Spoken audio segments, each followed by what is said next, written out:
उमापति महादेव की, सियावर रामचंद्र भगवान की। अखंड मंडलाकारं व्याप्तं येन चराचरं, तत्पदं दर्शितं येन तस्मै श्री गुरुवे नमः। नीलाम्बुजश्यामलकोमलाङ्गं सीतासमारोपितवामभागं, पाणो महाशायकचारुचापं, नमामि रामं रघुवंशनाथं। भवानी शङ्करो वन्दे श्रद्धा विश्वासरूपिणो, याभ्यां विना न पश्यन्ति सिद्धस्वान्तस्थमीश्वरम्, सिद्धस्वान्तस्थमीश्वरम्। बोल श्री कृष्ण कन्हैया लाल की, श्री सदगुरु देव की, जगत जननी श्री माता जी की जय, हृदय सम्राट श्री भोले जी महाराज की जय, परमाराध्य श्री मंगला माता जी की जय। आदरणीय माताओं बहनों, आप सर्वे जाणो छो आज शिवरात्रि नो दिवस छे, महाशिवरात्रि। एम तो दर महीनानी के छे अमावस पहेलानी 14 शिवरात्रि ज कहेवाय, पण आने महाशिवरात्रि कीधी। तो शिवरात्रि शा माटे? शिवनो अर्थ थाय छे शिव अने शक्ति। तमे जो शिवमांथी ईनी मात्रा जो निकली जाए तो शुं थई जाए? शव। अपना जीवन में शिव न रे, शक्ति न रे तो पछी शुं थई जाए? शव। આપણે જીવતા જ શવ છીએ જો ભગવાનનું ભજન ન કરીએ તો। મહાશિવરાત્રિ અર્થાત બીજી બધી જે રાત્રિઓમાં છે, જેટલી શિવરાત્રિ છે એમાં મહાન છે। એના સંતોએ ઘણા કારણ આપ્યા। પહેલું કારણ, આ ધરતી ઉપર જ્યારે અધર્મ ખૂબ વધ્યો, ચારે તરફ અત્યાચાર થવા લાગ્યો, ત્યારે પારબ્રહ્મ શક્તિ મહેશ્વર શંકરનું રૂપ ધરીને આ સંસારમાં આવી। એ દિવસે આ હતો મહાવદ, એ છે 14। બીજું કારણ સંતોએ બતાવ્યું કે આજના દિવસે ભગવાન ભોલેનાથના માં પાર્વતી સાથે લગ્ન થયા। ત્રીજું કારણ બતાવ્યું સંતોએ, આપણા શાસ્ત્રોએ, કે આજના જ દિવસે માતા પાર્વતીજીને ભગવાન ભોલેનાથે अमर कथा संभळावी। आप सर्वे जाणो छ कि लोको अमरनाथ जाय छे, त्यां गुफामां शिवलिंग प्रगट थयेलुं छे। स्वयं बरफनुं शिवलिंग बने छे। એવું કહેવામાં આવે છે કે આ એક કબૂતરનું જોડું ત્યાં કે જે દર્શન આપે છે। પણ શાસ્ત્ર એમ કહે છે કે જ્યારે પાર્વતીજીને ઈચ્છા થઈ કે મારે પરમ તત્વને જાણવું છે, તો ઈચ્છા આપોઆપ ક્યારેય નથી થતી, કોઈક ઘટના જીવનમાં બને છે. ને ઘટના શું બની કે ફરતા ફરતા નારદજી કૈલાસમાં પહોંચ્યા તો માં પાર્વતી ખુશ થઈ ગયા કે મારા કૈલાસમાં સંતનું આગમન થયું. તો પાર્વતીજીએ એમને બેસવા આસન આપ્યું, ચરણ ધોયા, કેમ કે સંત છે. સંતને સર્વશ્રેષ્ઠ માનવામાં આવે છે, કેમ કે ત્યાગની મૂર્તિ છે. બધા મહાપુરુષો તમે જો ગ્રહસ્થ આશ્રમમાં છે, ભગવાન રામ, ભગવાન કૃષ્ણ, વિષ્ણુજી, બ્રહ્માજી, મહાદેવજી. પણ સંત એ કે જે બ્રહ્મચારી હોય છે, એણે બધું ત્યાગીને કેવળ એક ભગવાનનું જ શરણું સ્વીકાર્યું છે. એટલે સંતને સર્વશ્રેષ્ઠ માન્યા. ભગવાન કૃષ્ણ કે જે હું સંતોનો દાસ છું. એક ભજનમાં આવે છે कि मैं तो उन संतों का दास जिन्होंने मन मार लिया, आपा मार बैठ जगत में नहीं किसी से काम, उनमें तो कछु अंतर नहीं, संत कहो चाहे राम, जिन्होंने मन मार लिया. मैं तो उन संतों का दास जिन्होंने मन मार लिया. ભગવાન કહે છે કે હું એવા સંતોનો દાસ છું જેણે પોતાના મનને મારી નાખ્યું. સંસારમાં રહેવા છતાંય સંસારના ભોગ પદાર્થ ભોગવવાની એનામાં ઈચ્છા હોતી નથી. એવા સંતોનો હું દાસ છું. તો એવા સંત હતા નારદજી. અને એટલે જ જ્યારે પહોંચ્યા કૈલાસમાં તો માં પાર્વતીએ આસન આપ્યું, ચરણ ધોયા. તો નારદજી પૂછે છે કે માતા આજકાલ તમે શું કરો છો? તો માં પાર્વતીએ કીધું આ ભગવાનના ગણો છે એ બધાને ભોજન કરાવું, વિષ્ણુ સહસ્ત્ર નામનો પાઠ કરું. તો નારદજી કહેવા લાગ્યા કે માં તમને ક્યારે એવો વિચાર ના આવ્યો કે માં ભોળાનાથ તમને મૂકીને જાય છે ક્યાં? સંતોનું કામ શું છે? જીવને જગાડવાનું, કોઈ પણ રીતે જગાડવો. હાલાંકि કહેવાવાળા એમ કે ભાઈ નારદજી આવીને સળી કરી ગયા, હે ને. કોક એકબીજાને લડાવવાની કોશિશ કરે તો તરત આપણે ઉપાધિ આપે નારદ જેવો છે. પણ નારદજી કોઈને લડાવતા નહીં. નારદજીનું જે કાર્ય હતું ને એ કાર્યની પાછળ કોઈ કારણ છુપાયેલું હોય, જગતનું કલ્યાણ છુપાયેલું હોય.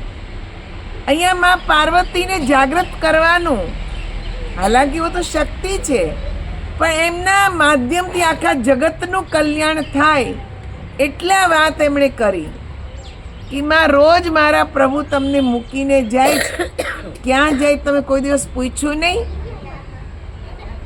તો પાર્વતીજી કહેવા લાગ્યા મેં તો એવું ક્યારેય પૂછ્યું જ નહીં. તો કીધું માં તમે આવે એટલે પૂછજો તો ખરા કે તમે જાઓ છો ક્યાં, શું કરો છો, કોને મળો છો?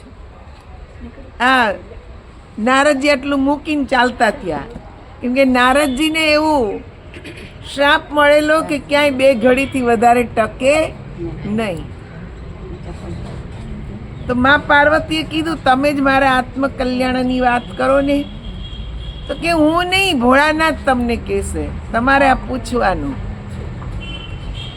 ભગવાન આવ્યા. આજે તો પાર્વતીજીને અંદરથી એમ છે કે આવે એટલે પૂછી જ લઉં, પણ તરત થોડું પૂછાય. પેલા પતિદેવને પ્રસન્ન કરવા પડે ને, એટલે એમણે ભગવાન માટે રસોઈ તૈયાર કરી, ભાવતા ભોજન બનાવ્યા, નાવા માટે પાણી ગરમ કરી રાખ્યું, પોતાના હાથથી ભગવાનને નવડાવ્યા, રસોઈ જમાડી ને ભગવાન આરામ કરવા લાગ્યા તો પાર્વતીજી ચરણ સેવા કરવા લાગ્યા. તો ભોળાનાથ વિચાર કરે છે કે આ છે શું, આજે આટલી બધી સેવા થાય છે. એટલે એમનાથી હસી પડાયું. તો પાર્વતીજીને એમ થયું, ઓહો આજ તો મારા પતિદેવ બહુ ખુશ છે, એટલે હવે પૂછી જ લઉં. એ કે પ્રભુ મારે તમને એક વાત પૂછવી. તો કે જલ્દી પૂછો ને, તો મને નીંદર આવી જાય. એટલે પાર્વતીજીએ કીધું, પ્રભુ રોજ તમે ક્યાં જાઓ છો? તો ભગવાને કીધું, નારદજી આવ્યા હતા. સમજી ગયા કે સંત સિવાય કોઈ આ કે છે આવા પ્રશ્ન ઉઠાવે નહીં. તો ભગવાને કીધું, બીજો કોઈ પ્રશ્ન? તો કે હા, બીજોય પૂછવો છે. આ ગળામાં મસ્તકોની માળા પહેરી છે, એ કોની પહેરી છે? ભગવાને કીધું, ત્રીજો પ્રશ્ન? એ કે ના, આટલું કહી દો ને. એટલે ભગવાને કીધું, જો હું રોજ જાઉં છું એ એકાંત સ્થાનમાં બેસીને કે છે પરમાત્માનું ધ્યાન કરું છું. તો પાર્વતીજી કેવા લાગ્યા કે તમે દેવોના દેવ મહાદેવ, તમારાથી મોટું કોણ કે એનું તમે ધ્યાન કરો છો? તો ભગવાને કીધું કે મારાથી, વિષ્ણુથી, બ્રહ્માજીથી એક મોટી શક્તિ છે જેને પારબ્રહ્મ શક્તિ કહેવામાં આવે છે. એનાથી અમે ઉત્પન્ન થયા જ, એ શક્તિનું અમે ધ્યાન કરીએ છીએ. તો પાર્વતીજી કેવા લાગ્યા કે પ્રભુ આ તમે ગળામાં મસ્તકોની માળા પહેરી છે, એ કોના મસ્તક? તો ભગવાન કેવા લાગ્યા, બધા તમારા જ મસ્તક છે. જેટલી વાર તમારો જન્મ થયો એટલી વાર મારી સાથે તમારા લગ્ન થયા, ને જ્યારે તમારું મૃત્યુ થયું ત્યારે ધડથી મસ્તક અલગ કરી ને હું મારા ગળામાં પહેરતો ગયો. પાર્વતીજી કેવા લાગ્યા, આ કેટલા મસ્તક છે? કે 108. આ તમારો 109મો જન્મ છે. તો કે આટલા બધા મારા જન્મ તમારા કેટલા થયા? તો ભગવાન કે હું તો અજન્મા છું, મને તો પ્રગટ કરવામાં આવ્યો છે, મારો જન્મ થયો નથી. અમારું પ્રાગટ્ય છે, બ્રહ્માનું, વિષ્ણુનું, મારું. તો પાર્વતીજી કેવા લાગે, એવું કેવી રીતે બને? તમારો જન્મ જ નહીં. તો કે એટલે તો હું પારબ્રહ્મ શક્તિનું ધ્યાન કરું છું. તો કે પ્રભુ હું ધ્યાન કરી શકું? તો ભગવાન કેવા લાગ્યા, હા તમે પણ કરી શકો, પણ દેવી એના માટે આ મનની, તનની સ્થિરતા જોઈએ. પહેલા તમે તમારા શરીરને કેળવો કે તમે શરીરને સ્થિર કરી શકો, મનને સ્થિર કરી શકો. તો પાર્વતીજીએ ઘણા વર્ષો સુધી તપસ્યા કરી. એમને એમ લાગ્યું કે હવે કેળવાઈ ગયું, હવે હું આરામથી પ્રભુની કથા સાંભળી શકું એમ છું.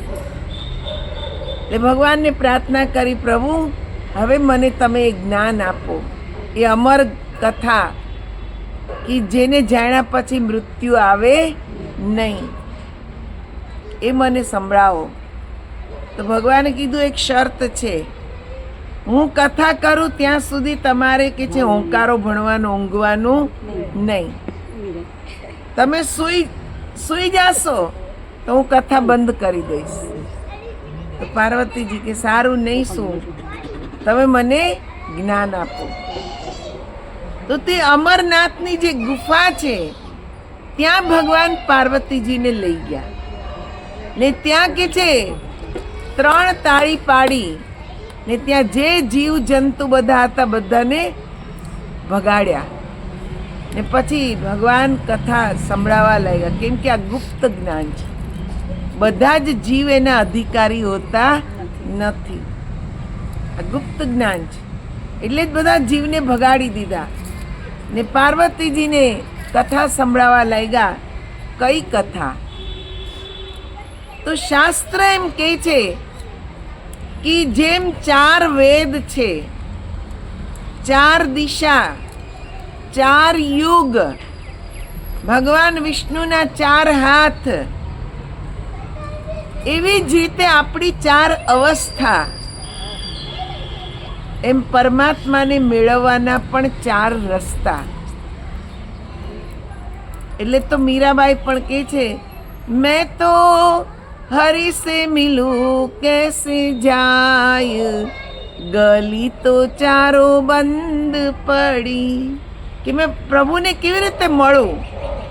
4 ગલી, 4 રસ્તા બંધ છે, એવી રીતે મળું. ત્યાં 4ની જ વાત આવી.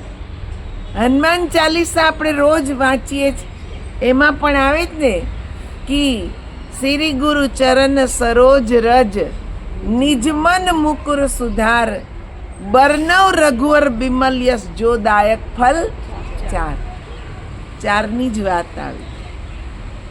ત્યાં 5ની વાત નથી કરી, 3ની નહીં, 4 જ. 4 ફળ આપ્યા. તમે જો કે રામચરિત માનસમાં તુલસીદાસ કહે છે कि सुनी समुजय जन मुदित मन मज्जहि अति अनुराग, लहई 4 फल अछत तनु साधु समाज प्रयाग. કે જે આ શરીરમાં 4 ફળની પ્રાપ્તિ થાય છે. પણ એના માટે શું કીધું? સુની, પહેલા સાંભળો, ખુશ મનથી સાંભળો, એને સમજો, ત્યારે કે છે એ અક્ષત 4 ફળ છે આ શરીરમાં પ્રાપ્ત થાય છે. અક્ષત, જેનો ક્યારેય નાશ થતો નથી. સંસારના ફળ હોય તો સડી જાય, જામફળ, સીતાફળ, રામફળ, આ બધા લઈ તો આવીએ પણ એ સડી જાય. પણ આ 4 ફળ તુલસીદાસ કહે છે એવા છે જે અક્ષત છે, જ્યારે કે છે એનો નાશ થતો નથી. ગુરુ નાનક દેવજી શું કહે? તીર્થ નાય એક ફલ, સંત મિલે ફલ 4. કબીર સાહેબ કહે છે કે સંત મિલે ફલ 4, સદગુરુ મિલે અનેક ફલ, કહત કબીર વિચાર. એમણે 4 ફળની જ વાત કરી. તીર્થમાં નાવાથી એક ફળ મળે, શું? શરીરનો મેલ જાય. સંત મળે 4 ફળ આપે, ને સંતની દયાથી સદગુરુની ઓળખાણ થાય તો કે છે અનેક ફળ. જીવનમાં પછી કોઈ કમી રહેતી નથી. સદગુરુ ઓળખાઈ જાય પછી ક્યાંથી કમી રહે? તો આપણે એને એ 4 ફળ પર વિચાર કરવાનો છે. એ જે 4 યુગ, 4 વેદ, એ કયા 4 વેદ? યજુર્વેદ, ઋગ્વેદ, સામવેદ, અથર્વવેદ. વેદનો અર્થ થાય જ્ઞાન, યજુરનો અર્થ થાય પ્રકાશ, પ્રકાશનું જ્ઞાન. પહેલું ફળ પ્રકાશનું જ્ઞાન કરાયું. બીજું ફળ સામવેદ, સામ એટલે સંગીત, સંગીતનું જ્ઞાન કરાયું. ત્રીજું ફળ ઋગ્વેદ, ઋગ માને રીચા, શબ્દ, શબ્દનું જ્ઞાન, ભગવાનનું એ સાચું નામ. એવું ઘણીવાર સત્સંગમાં કહેતી હોઉં કે પરમાત્માના સાચા નામને જાણો. એ સાચા નામનો બોધ કરાવ્યો. ને ચોથું અથર્વવેદ, અથર્વ એટલે અમૃત, અમૃતનું જ્ઞાન. આ 4 ફળની પ્રાપ્તિ ભગવાન ભોલેનાથ માતા પાર્વતીને કરાવે છે. પણ હજી તો એની કથા, એની મહિમા જેમ હું તમને સંભળાવી રહી છું એમ ભગવાન સંભળાવી રહ્યા હતા, ત્યાં જ પાર્વતીજીને ઊંઘ આવી ગઈ. ને ભગવાને જોયું કે આ તો ઝોલા ખાય, તો હું કરે જ કોણ? તો ત્યાં જોયું તો ત્યાં એક માળો, ને માળામાં કે જે પોપટનો માળો હતો, ને પોપટના માળામાં ઈંડું મૂકેલું હતું. એ ઈંડામાં રહેલી આત્મા જ્ઞાન સાંભળવાથી કે છે એનામાં વાચા શક્તિ આવીને હું કરવા માંડ્યું. ભગવાને કીધું ઓહો અહીંયા તો એક જીવ બેઠો છે ને ભગવાને સીધું ત્રિશૂળ ઉપાડ્યું એટલે એ ઈંડામાંથી જીવ નીકળીને ભાગે છે. ભગવાનનું ત્રિશૂળ પાછળ ને જીવ આગળ. ભાગતા ભાગતા ક્યાં પહોંચ્યું? ભગવાન વેદવ્યાસના પત્નીએ બગાસું ખાધું, એમના મુખમાં પ્રવેશ કરી ગઈ આત્મા. ને એ કે છે ગર્ભ વેદવ્યાસના પત્નીના કે છે ગર્ભમાં એ ગર્ભ 12 વર્ષ રહ્યો. ત્યારે વેદવ્યાસે પ્રાર્થના કરી એ આત્માને કે તમે બહાર નીકળો, તમારી માતાને બહુ કષ્ટ થાય છે. 12 વર્ષનું બાળક ગર્ભમાં ઝીલવું કેટલું કષ્ટમય. એ કે તમે હવે બહાર નીકળો. તો કે મને માયાનો ડર લાગે છે. કેમ કે માયા કેટલી ભયંકર છે એમણે ભગવાન શિવના મુખેથી સાંભળી લીધેલું. તો વેદવ્યાસ ભગવાને કીધું કે હું તમને માયામાં નહીં ફસાવું, પણ તમે બહાર નીકળો. તો કે વચન આપો. તો કે હા વચન આપવું છે. પણ જેવો કે જે બાળકનો જન્મ થયો તો આત્મા તો કે છે એ પોપટના ઈંડામાં હતો, એટલે એનું મુખ જે હતું, નાક એમનું એ પોપટની ચાંચ જેવું હતું. એટલે જ એમનું નામ પડ્યું સુખદેવ. પણ જન્મતાની સાથે જ વેદવ્યાસજીથી બોલાઈ ગયું બેટા બેટા, ને સુખદેવજી ભાગ્યા. કેમ કે માયા કોઈને છોડતી નથી. એવા બ્રહ્મ જ્ઞાની હતા વેદવ્યાસ ભગવાન. તો પણ પુત્રનું મુખ જોયું એટલે બેટા બેટા શબ્દ નીકળી ગયો. પણ આપણે આવીએ ભગવાન શિવને પાર્વતીની કથામાં. પાર્વતીને નીંદર આવી ગઈ એટલે ભગવાન ઊભા થઈ ગયા. હવે હું તમને આગળ જ્ઞાન આપીશ નહીં. પાર્વતીજી કે ઘણી પ્રાર્થના કરે છે. તો કે નહીં, પહેલા નિંદ્રા ઉપર વિજય પ્રાપ્ત કરો તો જ હું આ જ્ઞાન આપું, નહીં તો આપું નહીં. ફરી પાર્વતીજીએ તપસ્યા કરી ને જ્યારે નિંદ્રા ઉપર વિજય પ્રાપ્ત કર્યો ત્યારે ભગવાન શંકરે એ જ અમરનાથની ગુફામાં આ ચારેય ક્રિયાનું જ્ઞાન કે છે પાર્વતીજીને કરાયું. ભગવાનનું સ્વરૂપ ઓળખાયું, જેનું ભગવાન શિવ ધ્યાન કરતા. ભગવાનના નામની વિધિ બતાવી. અંદર નિરંતર ઘંટ, શંખ, નગારા, બંસરી, વીણા વાગે જ એ નાદને સાંભળવાની વિધિ સંભળાવી. ને જ્યારે કે જે ભગવાન ભોલેનાથે આ મહાશિવરાત્રિ આપણે ઉજવીએ જ ને, જે દિવસે સમુદ્ર મંથન થયું ને સમુદ્ર મંથનમાં સૌથી પહેલા વિષ નીકળ્યું. તો એ વિષ કોણ પીવે? હળાહળ વિષ હતું. જો ધરતી પર નાખવામાં આવે તો ધરતી ઉપરની બધી વનરાઈ બળી જાય. મનુષ્યના મુખમાં જાય તો મનુષ્યનું મૃત્યુ થાય. આખા સંસારનો પ્રલય થાય. એવું કે છે હળાહળ વિષ. ભગવાન ભોલેનાથને બોલાવ્યા ને કીધું પ્રભુ આ વિષ નીકળ્યું. તો ભગવાન એને પી ગયા ને પોતાના કંઠમાં સમાવી દીધું. પણ એ વિષની એટલી બળતરા હતી તો બધા જ દેવી દેવતાએ ભેગા થઈ ને ભગવાન ભોલેનાથના મસ્તક પર બીલીપત્ર મૂક્યા. કેમ કે બીલીમાં ઠંડક હોય.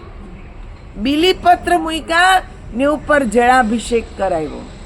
આ ત્યારથી જળાભિષેકની પરંપરા છે. આપણે કરી તો આવીએ પણ આપણને ખબર નથી. બસ એટલી જ ખબર પડે કે રોજ જઈને એક લોટો જળ ચડાવી આવવું. પણ શું કામ? તો આપણા શાસ્ત્ર એમ કહે છે કે ભગવાને જે કંઠમાં વિષ પચાવ્યું એની બળતરાને શાંત કરવા બીલીપત્ર મૂક્યા ને એના ઉપર જળાભિષેક કર્યો, જેથી પ્રભુને ઠંડક મળે. ને ત્યારે જ કે છે ધન્વંતરી અમૃત લઈને પ્રગટ થયા ને અમૃતનું પાન કે છે ભગવાન ભોળાનાથને કરાવ્યું. એ ઠંડકને, ગરમીને કે છે ઝેરની ગરમીને મારવા માટે. તો ત્યારથી કે છે મનુષ્યની અંદર પરમાત્માએ અમૃતનો કળશ આપણામાં મૂકી દીધો છે.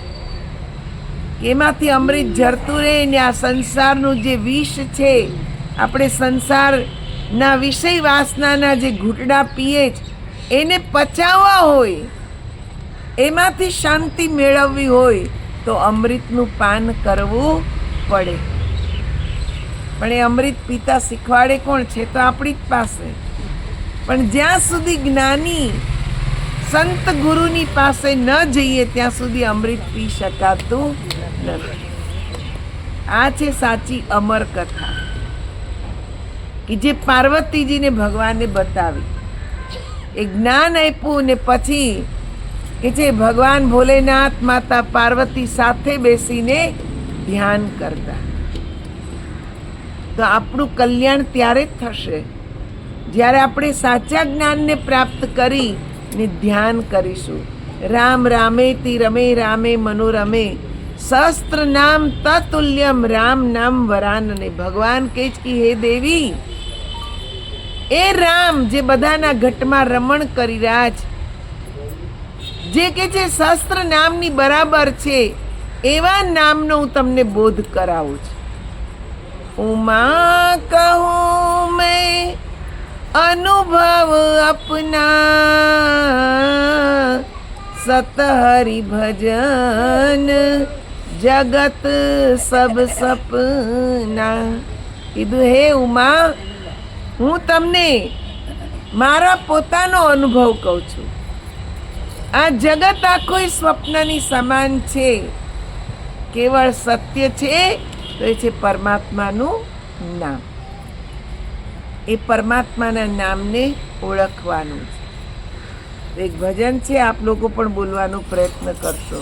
બોલ શ્રી કૃષ્ણ કનૈયા લાલ. લેતા શ્રી શિવજીનું નામ દુનિયા લાજી મરે છે. લેતા શ્રી શિવજીનું નામ દુનિયા લાજી મરે છે.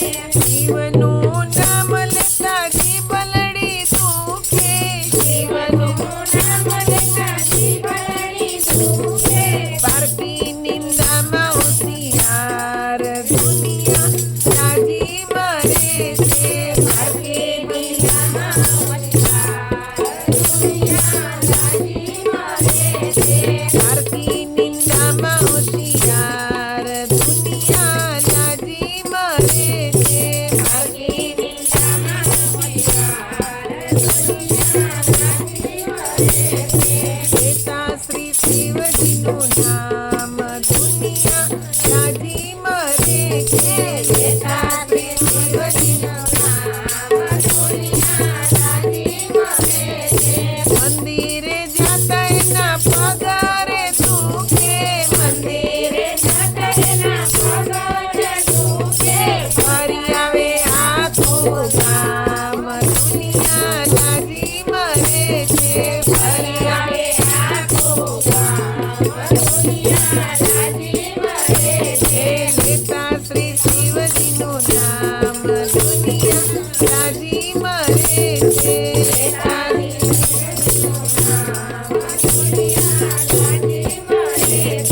દાન પુણ્ય કરતા એના આદરે દુખે.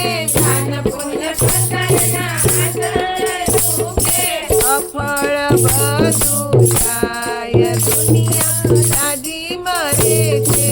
અફળ બધું જાય દુનિયા લાજી મરે છે. લેતા શ્રી શિવજીનું નામ દુનિયા લાજી મરે છે. લેતા શ્રી શિવજીનું નામ દુનિયા લાજી મરે છે. કીર્તન ગાતા એનું મોઢું રે દુખે. કીર્તન ગાતા એનું મોઢું રે દુખે. નિંદા કરવામાં પ્રખ્યાત દુનિયા લાજી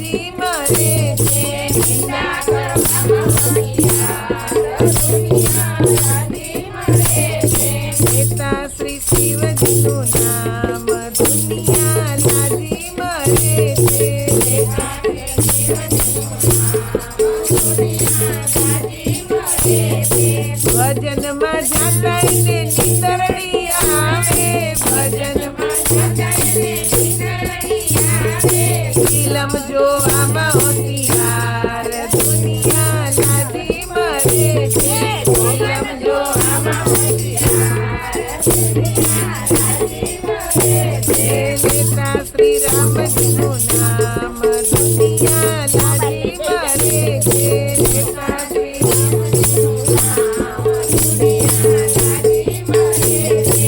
અરે દુનિયામાં જૂઠી છે માયા. જીવન સુધારો ગુરુદેવ દુનિયા લાજી મરે છે. જીવન સુધારો લેતા શ્રી શિવજીનું નામ દુનિયા લાજી મરે છે.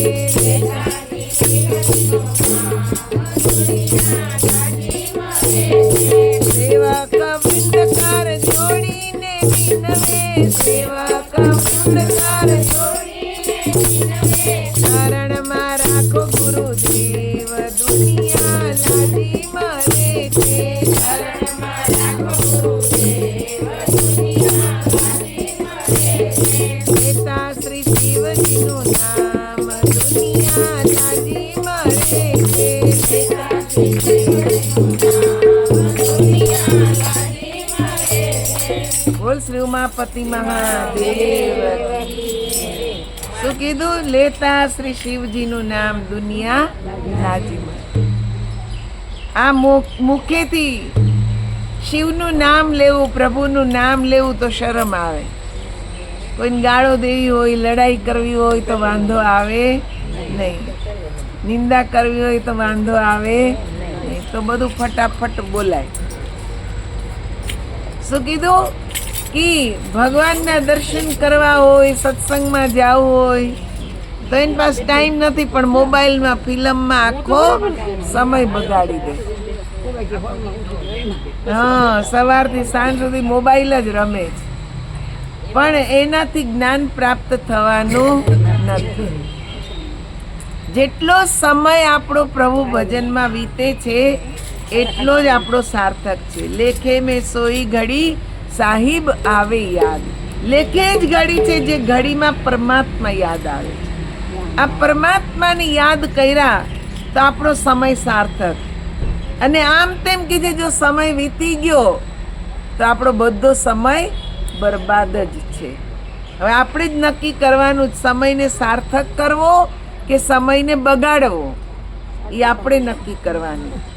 શિવરાત્રી તો આપણને કહે છે, તમે જો શિવરાત્રી, રાત્રિ કેમ શબ્દ આવ્યો? રાત્રિનું નામ છે અંધકાર ને શિવનું નામ છે પ્રકાશ. શિવ એટલે પ્રકાશમય પરમાત્મા, જેની મેં કાલે પણ ચર્ચા કરી હતી.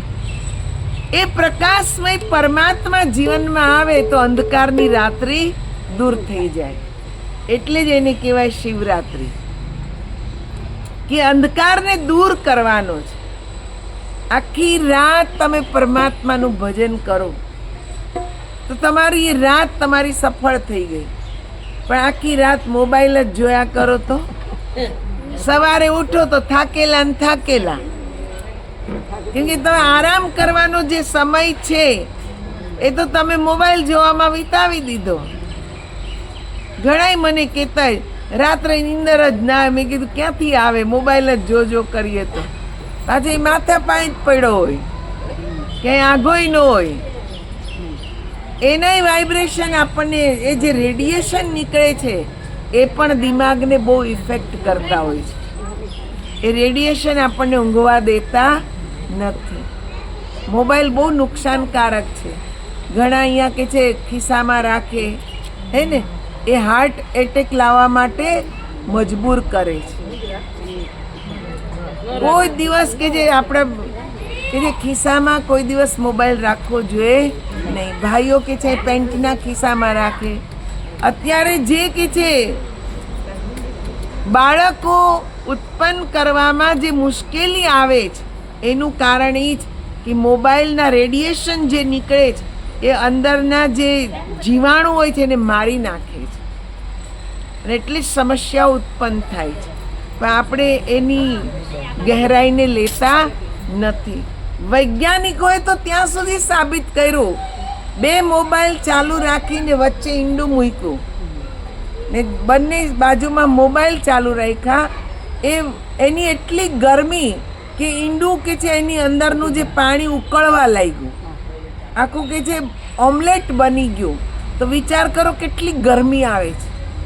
એ ગરમી આપણા શરીરને કેટલું નુકસાન કરે છે, પણ આપણે આપણી પાસે જ એને ચિપકાવી રાખીએ છીએ.